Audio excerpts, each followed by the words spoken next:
बहुत समय पहले एक घना और रहस्यमय जंगल था जिसका नाम था कालवन। कहते हैं वहां एक पुरानी टूटी फूटी हवेली खड़ी थी जिसके अंदर एक विशाल प्राचीन घड़ी थी। गांव के बुजुर्ग कहते थे उस घड़ी में समय को कैद करने की ताकत है और जो उसमें फंस जाए वो हमेशा के लिए समय के चक्र में खो जाता है। एक शाम जंगल में घूमते हुए एक भूखा बाघ शिकार की तलाश में निकला। उसकी नजर एक जंगली भेड़ पर पड़ी।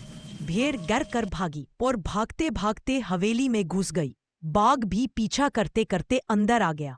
दोनों उस विशाल घड़ी के सामने पहुंच गए। जैसे ही घड़ी ने रात के 12 बजाए उसकी सुइयां तेजी से घूमने लगी और हवा में अजीब सी गूंज भर गई। एक सुनहरी रोशनी बाघ और भेड़ को घेरने लगी और अगले ही पल दोनों घड़ी के अंदर खींच गए। घड़ी के अंदर का संसार अजीब था। आसमान में तैरती संख्याएं, चारों ओर उड़ती सेकंड की सुइयां और जमीन पर रेत की जगह टिक टिक करती कांच की बूंदें। बाघ और भेड़ अब दुश्मन नहीं बल्कि एक ही डर से जूझ रहे थे, समय से निकलना। घड़ी की गहराई में एक आवाज गूंजी, केवल वही बाहर निकलेगा जो अपने सबसे बड़े डर का सामना करेगा।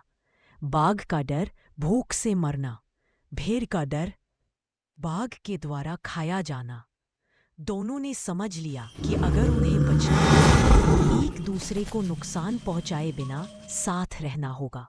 उन्होंने मदद की, गिरते अंकों और टूटती सुइयों के बीच रास्ता बनाया और जैसे ही घड़ी ने फिर से 12 बजाए दोनों बाहर गिर पड़े।